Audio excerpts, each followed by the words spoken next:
지난 한 주간은 우리나라 남부 지역에서 일어난 대형 산불이 온 국민들의 가슴을 타들어가게 만들었습니다. 경북 의성에서 시작된 대형 산불은 초속 27m의 태풍급 강풍을 타고 안동과 청송, 영양을 넘어 동해안에 있는 영덕까지 삽시간에 번져나갔습니다. 또 경남 산청과 하동에서 시작된 산불로 여기서 가까운 지리산까지 덮친 적이 있죠. 이 산불로 70여 명의 사상자가 생겼고 산림 피해 규모도 역대 최고치를 기록했습니다. 총 48,239헥타르가 불에 탔는데 이 면적을 축구장 크기로 환산할 경우 약 67,562개의 축구장이 사라진 셈입니다. 서울 면적의 약 80%가 소실된 것입니다. 그런데 이런 대형 산불이 우리나라에만 일어난 것이 아니죠. 최근에 일어난 미국 캘리포니아주의 산불을 비롯해서 시베리아나 아프리카나 남미나 유럽에까지 예외가 없습니다. 전 지구촌이 대형 산불로 큰 피해를 보고 있습니다.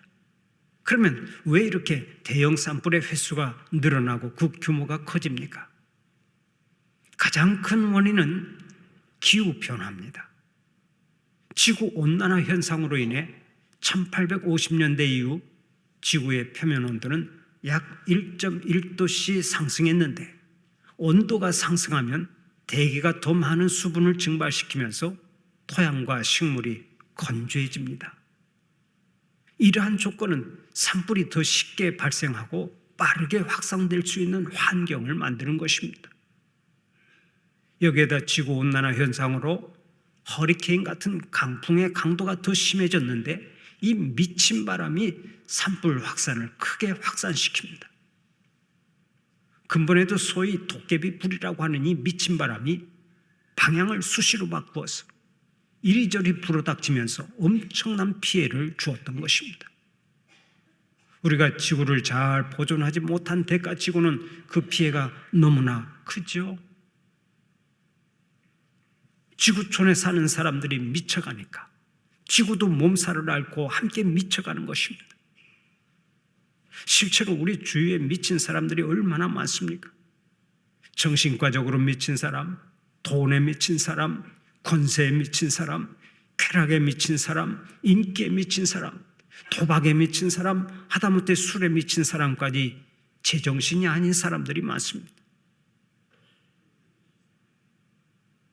제정신이 아닌 사람들이 많으니까 지구도 미쳐가는 거예요. 이렇게 사람이 좋지 않은 쪽으로 미치면 그 열매도 좋지 않은 법인데 예를 한번 들어볼까요? 정신과적으로 미치면 정상적인 삶을 살아가기가 힘듭니다. 본인도 힘들지만 주위에 있는 사람 모두가 힘들게 살아가야 합니다. 또 돈에 미치면 사람이 유치해지고 추해지고 인정이 없어집니다. 인간미를 다 잃어버립니다. 그리고 인기에 미치면 불안과 긴장에서 벗어나지를 못합니다. 계속해서 인기를 누리기 위해 전전긍긍합니다. 그러다가 인기가 추락하면 견디지 못하고 끝내 파멸로 치닫습니다. 유명 연예인들 가운데 종종 자살하는 사람들이 있지 않습니까?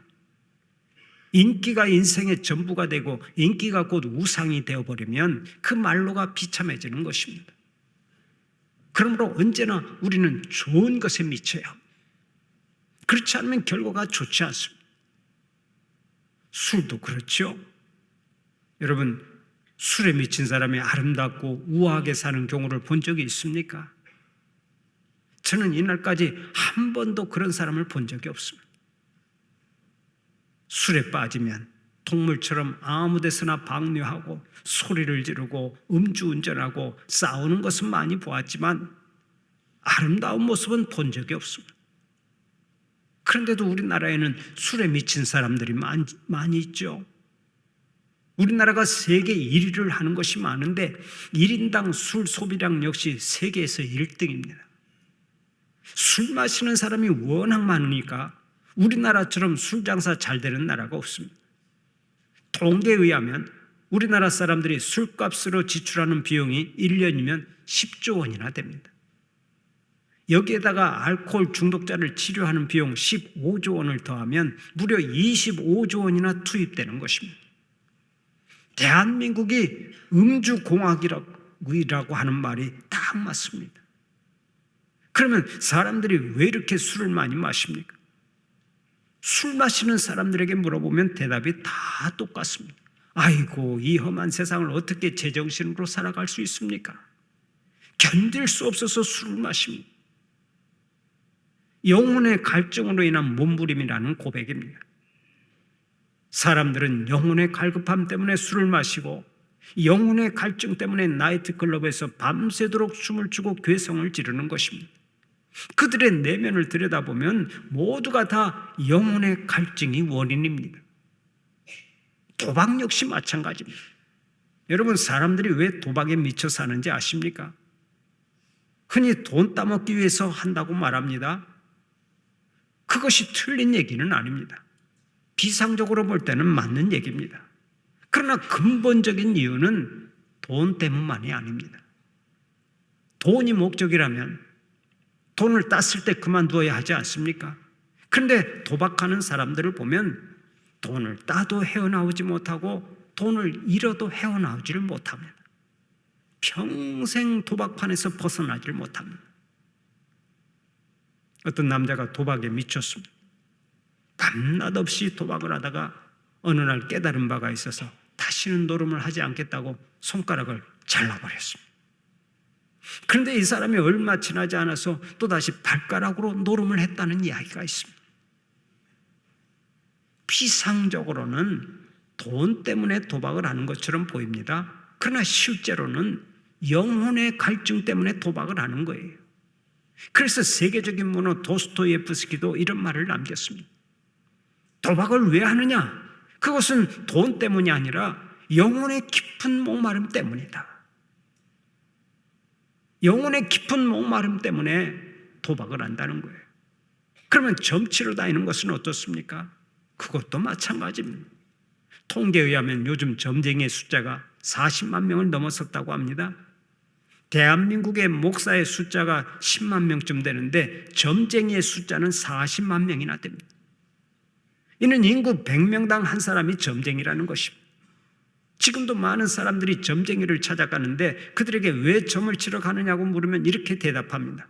답답해서 가고 불안해서 갑니다. 점을 치러 가는 건 역시 영혼의 목마름 때문이요, 영혼의 불안 때문이라는 얘기입니다. 그렇습니다.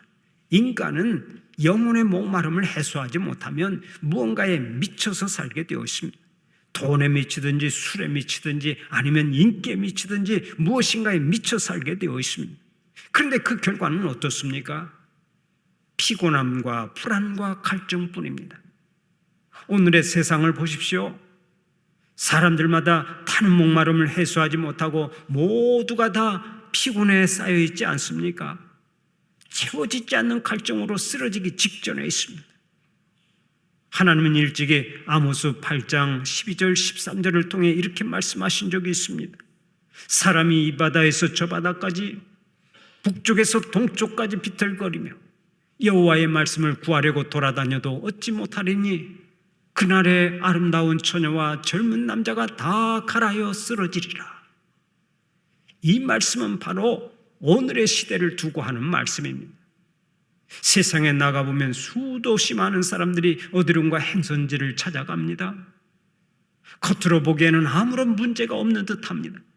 그러나 자세히 들여다보면 너나 할 것 없이 목이 말라서 헉헉거리고 살아갑니다. 왜 그렇습니까?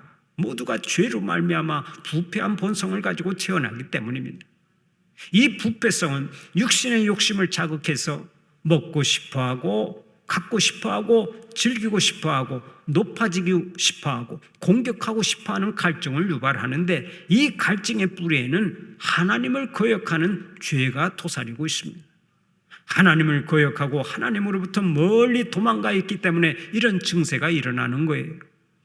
그러므로 하나님께 돌아오지 않고서는 인간의 갈증을 해결할 수 없는 줄로 아시기를 바랍니다.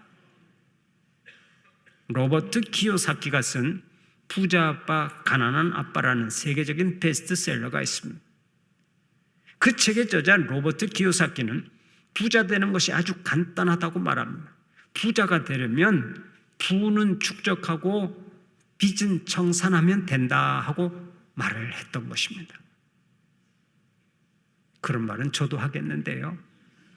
부자가 되려면 부는 축적하고 빚은 청산하면 된다 그랬습니다. 말이야 참 쉽죠. 부는 축적하고 빚은 청산하면 누구나 부자가 될 수 있습니다. 저자가 기독교인은 아니지만 이 책에는 기독교적인 진리를 말하고 있는 부분이 있습니다. 그런 책에서 이렇게 말합니다. 대부분의 사람들은 부자가 되기를 원하지만 부자가 되지도 못하고 또 부자가 된다고 해도 행복한 사람은 거의 없다. 좀 충격적인 얘기 아닙니까? 부자가 되어도 행복한 사람이 거의 없다는 것입니다. 여러분, 사람들이 왜 새벽같이 일어나 밤늦게까지 일을 합니까? 왜 싫어도 억지로 일어나고 왜 피곤하고 몸이 아파도 돈을 벌기 위해 일터로 나갑니까? 그것은 인간의 내면 깊은 곳에 숨겨져 있는 두 가지의 감정, 곧 두려움과 욕심 때문이라는 것입니다. 먼저 사람들은 가난해질까 봐 두려워하고 직장을 잃을까 봐 두려워하고 사업이 망할까 봐 두려워합니다. 그래서 안정적인 삶을 살기 위해 공부도 많이 하고 좋은 직장을 잡기 위해 안간힘을 쓰는 것입니다. 그러나 막상 생활이 어느 정도 궤도에 오르면 그때는 두려움 대신에 욕심이 박차고 들어옵니다. 돈도 더 갖고 싶어하고 집과 자동차도 더 좋은 것을 소유하고 싶어합니다. 이러한 욕망이 우리를 끝없이 이끌어갑니다. 세계적인 갑부인 카네기에게 한 기자가 찾아와 물었습니다. 회장님은 세계 제일의 갑부인데 얼마나 더 많은 물질을 원하십니까? 그러자 미소를 지으면서 이렇게 말하더랍니다. 조금만 더. 인간의 욕심은 끝이 없습니다. 그러므로 이 욕심을 제어할 줄 알아야 합니다. 욕심을 제어하지 않는 한 절대로 행복하지 못합니다. 또 욕심을 제어하지 않으면 그때부터 물질을 잃을까 봐 더 큰 두려움에 쌓이게 되는 것입니다. 저자 기요사키는 결론적으로 이렇게 말합니다. 부자가 되려고 노력하기 전에 먼저 인간의 내면 깊은 곳에 자리 잡고 있는 이 두 감정을 잘 다루고 극복해야 한다. 사실 이 말이 얼마나 성경적입니까? 물질이 사람을 행복하게 만들어주는 것이 아닙니다. 권세가 사람을 행복하게 만들어주는 것이 아닙니다. 세상 쾌락이 사람을 행복하게 만들어주는 것이 아닙니다. 인간은 먼저 영적인 갈증을 해결해야만 행복을 노래할 수 있습니다. 그러면 인간 스스로 영적인 갈증을 해결할 수 있습니까? 그럴 수 없습니다. 인간은 스스로 영적인 갈증을 해결할 수 없는 존재인 것입니다. 우리가 잘 아는 낙타는 사막을 지날 때 며칠이고 물을 마시지 않고 걸어갈 수 있습니다. 그 이유가 뭔 줄 아십니까? 자기 몸 안에 물주머니를 가지고 있기 때문입니다. 그러나 사슴은 다릅니다. 사슴은 항상 물을 찾아다닙니다. 왜 그렇습니까? 자기 몸 안에 물을 저장할 수 있는 물주머니가 없기 때문입니다. 그런 면에서 인간은 사슴과 같습니다. 인간은 스스로 영적인 갈증을 해결할 능력이 없는 것입니다. 그러므로 인간은 누군가에게서 끊임없이 생수를 공급받아야 합니다. 그러면 스스로 해결할 수 없는 인간의 갈증과 목마름을 우리는 어디에서 해결해야 합니까? 인간의 영적인 갈증을 석가모니가 해결해 줍니까? 아니면 공자가 해결해 줍니까? 그들은 그 어떤 해결책도 제시하지 못했습니다. 그러나 우리 주님은 오늘의 본문 37절 이하에서 이렇게 말씀하십니다. 누구든지 목마르거든 내게로 와서 마시라. 나를 믿는 자는 성경의 이름과 같이 그 배에서 생수의 강이 흘러나오리라. 여러분, 얼마나 속 시원한 메시지입니까? 인간의 역사 가운데 이렇게 장엄하고 분명한 메시지를 가지고 사람들을 초청한 분이 없습니다. 예수님 외에는 아무도 없습니다. 오직 예수님만이 인생의 갈증을 해소시켜 줄 수 있는 유일한 생수가 되시는 것입니다. 그분 예수 그리스도께서 오늘 또 말씀하십니다. 수고하고 무거운 짐진 자들아 다 내게로 오라. 내가 너희를 쉬게 하리라. 누구든지 목마르거든 내게로 와서 마시라. 나를 믿는 자는 성경의 이름과 같이 그 배에서 생수의 강이 흘러나오리라. 사랑하는 우리 성도들은 예수님이 인생의 해답인 줄 믿으시기 바랍니다.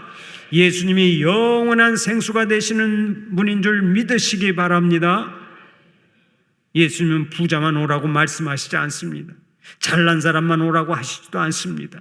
부유한 사람이나 가난한 사람이나 잘난 사람이나 못난 사람이나 배운 사람이나 못 배운 사람이나 건강한 사람이나 병든 사람이나 남자나 여자나 할 것 없이 누구든 목마른 자는 다 오라고 말씀하십니다.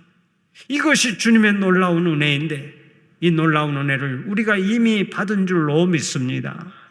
주님, 제가 목마릅니다. 목이 말라 주님을 찾아왔습니다 라고 말할 때 주님께서는 우리에게 성령의 생수를 부어주셨습니다. 그런데 우리가 꼭 알아야 할 것이 하나 있습니다. 성령의 생수를 한번 마시는 것으로 끝나서는 안 된다는 사실이 그것입니다. 주님은 우리가 성령의 생수를 마시는 제1단계에 머물러 사는 것을 원하시지 않습니다. 성령이 내 안에서 생수의 강이 되어 흘러나오는 제2단계로 나아가기를 원하십니다. 그럼에도 불구하고 많은 성도들이 제1단계에 머물러 있습니다. 다음 단계로 나아가지를 못합니다. 이것이 얼마나 큰 비극입니까? 성령의 생수의 강이 되어 흐르면 범사에 기쁨이 넘쳐납니다. 감사가 있습니다. 평안이 있습니다. 고요함이 있습니다. 여유가 있습니다. 은혜가 충만합니다. 능력 있게 살아갑니다. 복음을 전하고 싶은 열정이 일어납니다. 봉사하고 싶은 마음이 생깁니다. 무시로 기도합니다. 모든 일에 승리합니다. 그런데 이 놀라운 복을 다 놓치고 있으니 비극이 아닐 수 없는 것입니다. 고급 식당에 가면 식욕을 돋궈주기 위해서 과일이나 채소 등의 에피타이저를 내놓습니다. 그것을 적당히 먹고 입맛을 돋운 다음에 주 메뉴가 나오면 잘 먹으라는 뜻으로 그렇게 내놓는 것입니다. 그런데 어떤 사람은 식전에 먹는 에피타이저를 잔뜩 먹고서 정작 주 메뉴가 나오면 배불러서 한숨만 쉬고 앉아 있습니다. 그 화려하고 맛있는 음식에 손도 대지 못합니다. 얼마나 불쌍한 인생입니까? 그런데 교회에서도 이런 사람들이 있습니다. 주님의 음성을 듣고 교회에 나오는 것만으로 만족하는 사람들이 그들입니다. 주님의 부르심으로 성령을 받았으면 그 다음에는 성령이 강물처럼 넘쳐흐르는 은혜를 누려야 하는데 그 은혜를 전혀 누리지 못합니다. 이보다 애석한 일이 어디 있습니까?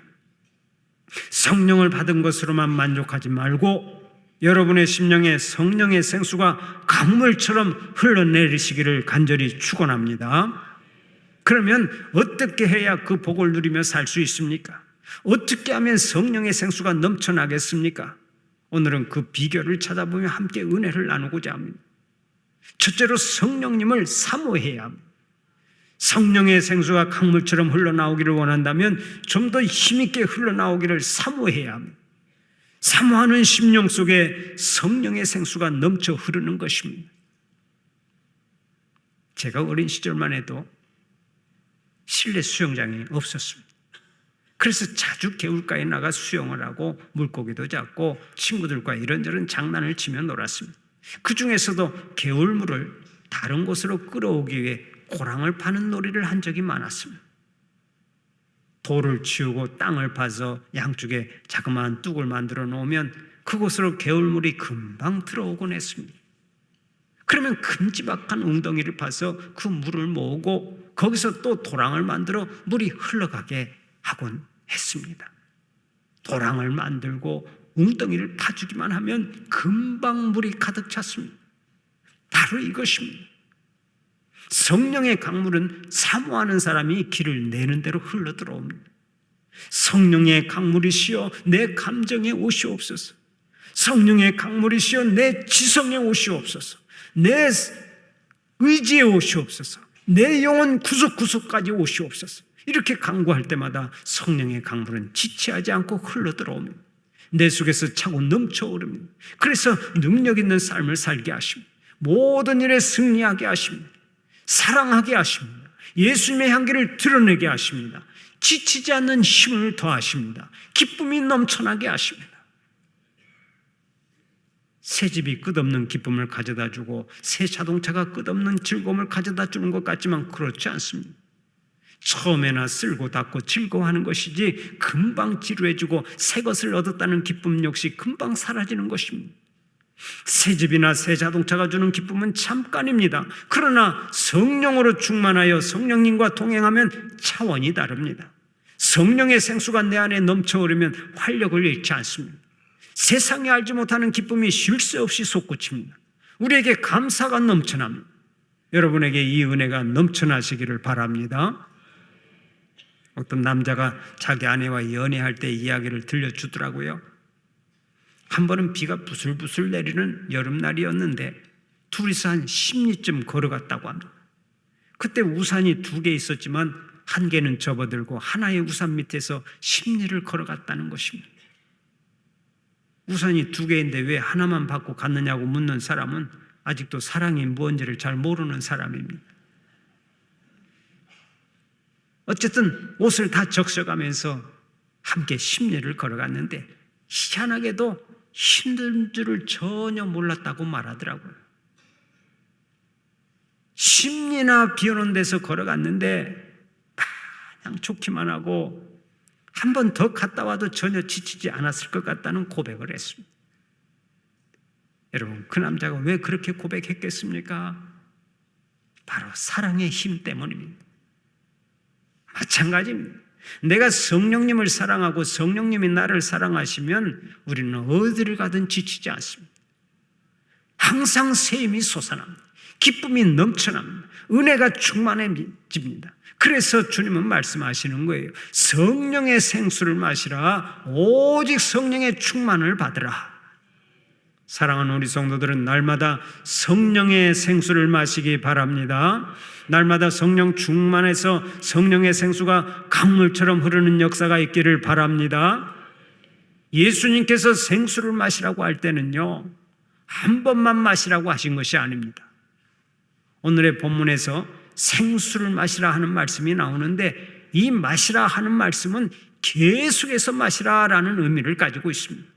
우리가 목마를 때마다 계속해서 물을 마시는 것처럼 성령의 생수도 계속해서 마셔야 하는 것입니다. 그래야 목마른 영혼이 만족하게 되고 범사에 승리하게 되는 거라고요. 이 비밀을 아는 휘틀 목사님은 찬송가 183장에서 이렇게 노래하고 있습니다. 가물어 메마른 땅에 단비를 내리시듯 성령의 단비를 부어 새 생명 주옵소서. 언제나 성령을 사모하는 심령으로 살아서 성령의 생수가 넘쳐 흐르시기를 바랍니다. 모든 일에 만족하시기를 바랍니다. 모든 일에 승리하시기를 축원합니다. 두 번째로 성령님의 말씀에 순종해야 합니다. 고린도전서 12장 3절을 보면 이렇게 말씀합니다. 또 성령으로 아니하고는 누구든지 예수를 주시라 할 수 없느니라. 성령님의 역사가 아니면 누구도 예수를 구주로 고백할 수 없다는 것입니다. 그렇다면 내가 예수를 구주로 고백할 때 나의 의지로만 행했던 것이 아니라는 얘기입니다. 그렇습니다. 내가 예수를 구주로 고백한 것은 성령님의 감동과 역사가 있어서 가능했던 것입니다. 그러므로 성령님은 예수를 구주로 고백한 모든 성도들의 심령 속에 이미 좌정해 계시는 줄 믿으시기 바랍니다. 우리의 심령 속에 계셔서 끊임없이 속삭이시고 교훈하시고 책망하시고 가르치시고 우리의 걸음을 인도하시는 분이 바로 성령님이신 거예요. 그런데 우리가 그분 성령님의 말씀에 순종하지 않아서 성령의 강물처럼 역사하지 않는다면 얼마나 불행한 일이 되겠습니까? 성령을 받지 못해서 강물처럼 흘러나오지 않는 것이 아닙니다. 성령을 모시고 살면서도 성령의 말씀에 순종하지 않기 때문에 성령의 생수가 강물처럼 흘러나오지 않는 거예요. 더 이상 욕심 부리지 말라 하고 성령님께서 말씀하셔도 우리는 욕심을 부리며 불순종합니다. 용서하고 화목하게 지내라 하고 말씀하셔도 우리는 불순종하며 살아갑니다. 젊음을 낭비하지 말고 지금 주를 위해 헌신해라 하고 말씀하셔도 우리는 불순종합니다. 이렇게 불순종하기 때문에 성령님이 우리의 내면에서 강물이 되어 흘러나오지 않습니다. 그러므로 성령의 생수가 강물처럼 흘러나오게 하려면 성령님의 말씀에 먼저 민감해야 합니다. 말씀이 임할 때마다 즉각 순종해야 합니다. 그래야 우리의 배에서 생수가 차고 넘쳐 흐르게 되는 것입니다. 소설 낮은 대로 임하소서의 주인공 안요한 목사님은 목사님의 아들로 태어났습니다. 그는 몰랐지만 이미 성령님은 그의 심령 속에 임하셨습니다. 은혜를 베풀어 주셨습니다. 그러나 대학에 진학하고 사회에 진출하면서 그는 성령님께 불순종하기 시작했습니다. 하나님을 멀리 떠나고 말았습니다. 술에 취해 살았습니다. 방탕했습니다. 그랬던 어느 날 앞이 보이질 않았습니다. 눈을 치료하기 위해 모든 것을 다 동원했습니다. 유명한 의사를 다 찾아다녔습니다. 그래도 아무런 소용이 없었고 끝내 시각장애인이 되고 말았습니다. 그러자 아내도 떠나고 자녀도 떠나버렸습니다. 절망에 사로잡힌 그는 넥타이로 목을 매달아 자살을 하려다가 실패로 끝나고 맙니다. 그런데 바로 그때 성령님의 음성이 분명하게 들렸습니다. 요한아, 내가 너를 사랑한다. 구약성경 320페이지를 읽어보아라. 더듬더듬 성경을 찾아 길 가는 학생에게 구약성경 320페이지를 읽어달라고 했습니다. 한 학생이 성경 320페이지에 나오는 여호수아 1장을 읽어주었습니다.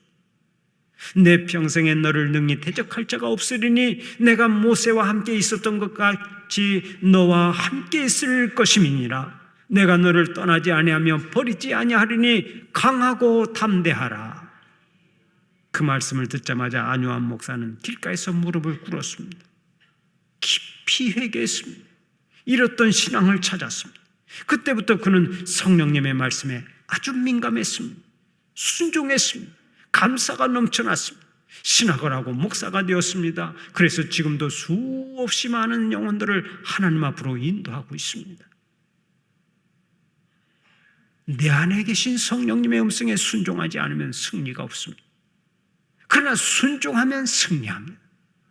내 안에 계신 성령님의 음성에 순종하지 않으면 성령 충만이 없습니다. 그러나 순종하면 성령 충만함이 있습니다. 성령의 열매가 있습니다.